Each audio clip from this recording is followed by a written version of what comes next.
আসসালামু আলাইকুম ফ্রেন্ডস, তোমাদের সঙ্গে অনেকদিন ভিডিও শেয়ার করা হয়নি, তাই আজ চলে এসেছি। দেখতেই পাচ্ছ তো চশমা পরে আর নেংটু বুঙা হয়ে দাঁড়িয়ে রয়েছে। তারপর হাপুসি করার পরে ওকে একটু খাবার দিয়েছি, সেই জন্য খাচ্ছে, নিজেই খাচ্ছে। এখন কিন্তু তোজো নিজের হাতেই খেতে শিখে গিয়েছে, তাই আমার একটু চিন্তাও কমে গিয়েছে। তাই অনেক দিন ও ফ্রায়েড রাইস চাইছিল আর চিলি চিকেন, সেই জন্য একটু ফ্রায়েড রাইস আর চিলি চিকেন দিয়েছি। আর দেখতেই পাচ্ছ হাতে কোল্ড ড্রিঙ্কস নিয়ে ছুটে রয়েছে। আর যখনই বলেছি গ্রামের বাড়ি যাব, কারণ ঈদের সময়, সেই জন্য খুব এক্সাইটেড আর হাসতে লেগেছে। ফাইনালে আমরা চলে এসেছি গ্রামের বাড়িতে, বাকরি ঈদ ছিল সেই জন্য। আর সকালের সেই ভিডিওটা একটু নিয়েছি। তোজোকে গোসল করে দিয়েছি আর এদিকে আমার রান্না বান্না। একটু মন খারাপ, কারণ সকাল সকাল উঠতে হয়েছে, কিন্তু যখনই বলেছি নামাজ পড়তে যাবে তখন হাসি কি।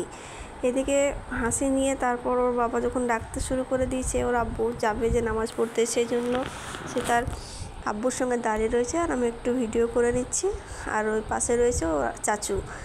ফাইনালি নামাজ পড়ে আসার পরে যে কাজটা শুরু, সেটা বাকরি ঈদে সবাই জানো, সেই কাজটা দুই ভাই মিলে শুরু করে দিয়েছে আর আমি একটু ভিডিও নিয়েছি। তারপরে সেসব কাজগুলো মিটিয়ে নেওয়ার পরে একটু ক্লান্ত হওয়ার পরে পরের দিন আমরা মা ছেলেতে বেরিয়ে গেছিলাম একটু বেরু করতে। ওর আব্বু আসতে পারিনি, কারণ কাজের চাপ ছিল প্রচুর, সেই জন্য মা আর ছেলেতে গিয়েছিলাম একটু ঘুরতে।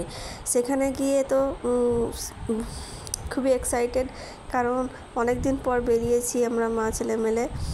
সেই আমরা চলেছি টোটোতে করে। তোমাদের সঙ্গে অনেকদিন ভিডিও শেয়ার করা হয়নি, কারণ অনেক প্রবলেম ছিল আর শারীরিক অসুস্থতার কারণেও বটে, কারণ শরীরটা খুব ভালো নয়। তারপর ফাইনালি সেখান থেকে বেরিয়ে আসার পরে আমাদের আবার স্টার্ট হয়েছে স্কুল, তোজোর আব্বুর কোর্ট, আমারও সেই আবার ঘরের কাজ।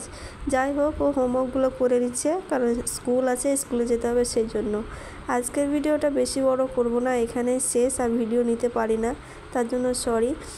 আর ভিডিওতে আবার পরে দেখা হবে নেক্সট ভিডিওতে। ততক্ষণ তোমরা ভালো থেকো, সুস্থ থেকো, আর লাইক আর শেয়ার করো, কমেন্ট করো।